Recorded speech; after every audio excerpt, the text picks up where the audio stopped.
Hello everyone. उम्मीद करता हूँ कि आप लोग अपनी पढ़ाई में बहुत ज़्यादा व्यस्त होंगे। उसी आपकी पढ़ाई में सहायता के लिए मैं करंट इवेंट्स के एक बहुत ही महत्वपूर्ण टॉपिक पर आपके साथ रूबरू हूँ।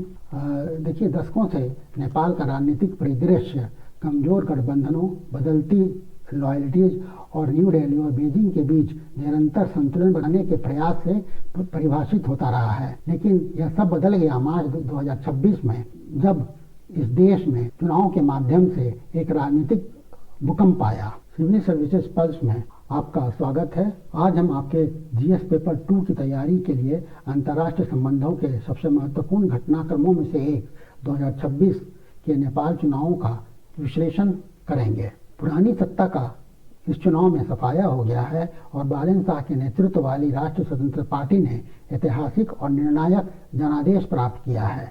165 विधानसभा सीटों में से 125 से अधिक सीटों पर जीत हासिल की है। केपी शर्मा ओली जैसे दिग्गज नेता को जनरेशन जी के मतदाताओं ने रिजेक्ट कर दिया है। लेकिन युवा बेहद स्वतंत्र और सत्ता विरोधी पीढ़ी का क्या भविष्य है, इसे विश्लेषण करना होगा।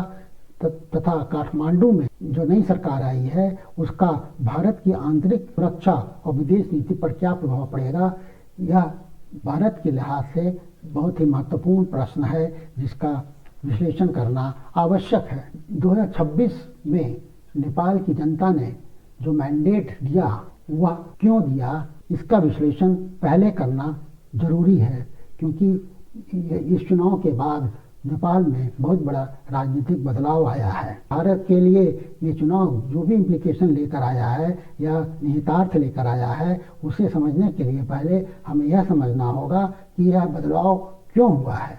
तो सबसे पहले कारण समझ में आता है वह है वहाँ पर राजनीतिक अस्थिरता का दौर। ऐतिहासिक रूप से नेपाल पर नेपाली कांग्रेस या विभिन्न कम्युनिस्ट गुटों का शासन रहा है। हालांकि पिछले दशक में लगभग 1 दर्जन सरकारों के बाद लगातार अस्थिरता ने जनता में भारी असंतोष पैदा किया। इसके पॉलिटिकल इनस्टेबिलिटी और राजनीतिक अस्थिरता के साथ साथ वहाँ के शासन तंत्र और पूरी व्यवस्था में भ्रष्टाचार का बोलबाला हो गया था और कोई भी काम प्रॉपर तरीके से नहीं हो पा रहा था। इससे जनता में असंतोष लगातार बढ़ता जा रहा था, खास करके युवा वर्ग में। आर्थिक स्थिति लगातार खराब होती चली जा रही थी। इसका परिणाम यह हुआ कि वहाँ पर बेरोजगारी का दर बहुत तेजी से बढ़ रहा था। कुशल शासन बिल्कुल ही नहीं था। पुअर गवर्नेंस एडमिनिस्ट्रेशन के प्रत्येक क्षेत्र में व्याप्त था और अंत में इन राष्ट्रीय स्वतंत्र पार्टी को नेपाल के जेएनजी का बहुत बड़ा समर्थन मिला और इसी की वजह से नेपाल में राष्ट्रीय स्वतंत्र पार्टी को बहुत बड़ा जनादेश मिला है। इस चुनाव में करीब 60% नेपाल के मतदाताओं ने अपना मताधिकार का प्रयोग किया, जिसमें जेएनजी और मिलेनियल्स का भारी योगदान था। अब बालन शाह की राष्ट्रीय स्वतंत्र पार्टी सत्ता में आ रही है। यह केवल नेतृत्व बदलाव नहीं है, यह नेपाल के राजनीतिक डीएनए में एक मौलिक परिवर्तन है। राष्ट्रीय स्वतंत्र पार्टी ने भ्रष्टाचार के विरुद्ध, अकुशल शासन तंत्र के विरुद्ध और राष्ट्रीय विचारधारा को आगे बढ़ाने के लिए इस चुनाव में भाग लिया था। अब हम लोग भारत के लिए क्या निहितार्थ है यह चुनाव या क्या इम्प्लीकेशन भारत पर पड़ेगा, उस पर नज़र डालना, उसका विश्लेषण करना बहुत ज़रूरी है। भारत के लिए निहितार्थ यूपीएससी के दृष्टिकोण से भी जो भी परिवर्तन, राजनीतिक परिवर्तन हमारे पड़ोस में हो रहे हैं और उससे जो विदेश नीति पर व्यापक प्रभाव पड़ेगा, उसका विश्लेषण बहुत जरूरी है।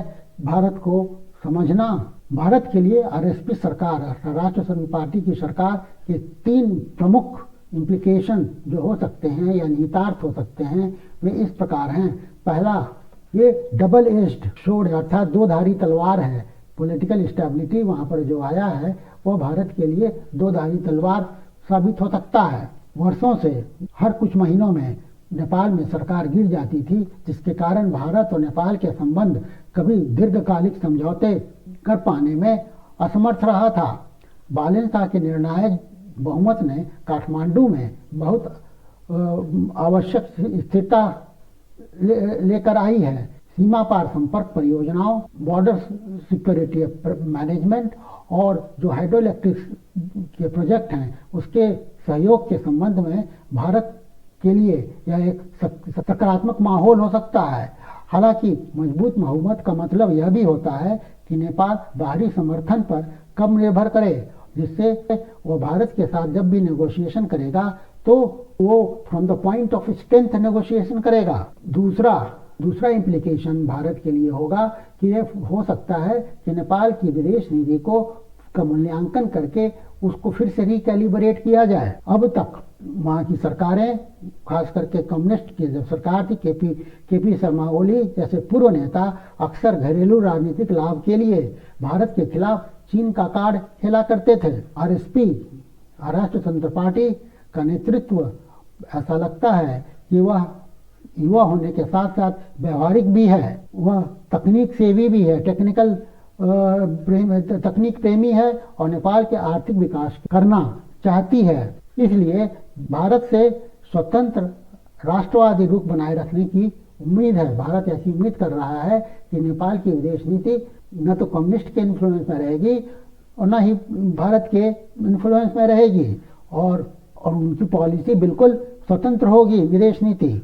इसलिए वह वैचारिक कम्युनिस्ट बोझ से कम प्रभावित है, ऐसा भारत को लगता है, जिसने ऐतिहासिक रूप से बीजिंग का पक्ष लिया है। भारत के पास ऐतिहासिक बोझ के बजाय पारस्परिक आर्थिक विकास के आधार पर संबंधों को फिर से स्थापित करने का एक नया अवसर है। तो ये तीसरा इम्प्लीकेशन नेपाल में सत्ता परिवर्तन का भारत के दृष्टिकोण से है कि अब विवादित मुद्दों का समाधान करने का सार्थक प्रयास नेपाल की ओर से किया जा सकता है, जिस पर कि नई दिल्ली अप्रोप्रिएट रिस्पांस देगा। भारी घरेलू जनादेश के साथ नई सरकार के पास लंबे समय से चले आ रहे तनाव के बिंदुओं, सीमा विवाद और 1950 के शांति और मित्रता की संधि, दोनों के ऊपर गंभीरता के साथ कदम उठाए जा सकते हैं, क्योंकि नेपाल की नई सरकार के पास राजनीतिक पूंजी काफी मजबूत है। भारत का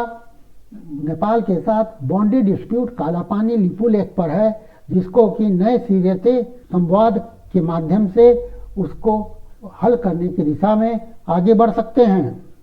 उसी प्रकार से 1950 की भारत नेपाल संधि और मैत्री संधि में संशोधन की मांग नेपाल कर सकता है, क्योंकि नेपाल की सरकार युवा है, राष्ट्रवादी है और उसकी शक्ति जेन जी से अर्थात युवा वर्ग से प्राप्त करती है। इसलिए भारत के साथ इन वार्ताओं में भारत को कूटनीतिक संवेदनशीलता भी दिखानी होगी।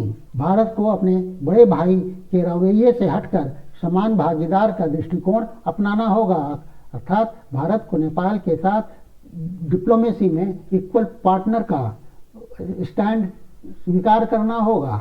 अब निष्कर्ष के रूप में यह कहा जा सकता है कि 2026 के चुनाव भारत नेपाल संबंधों में एक नए युग का सूत्रपात करेंगे।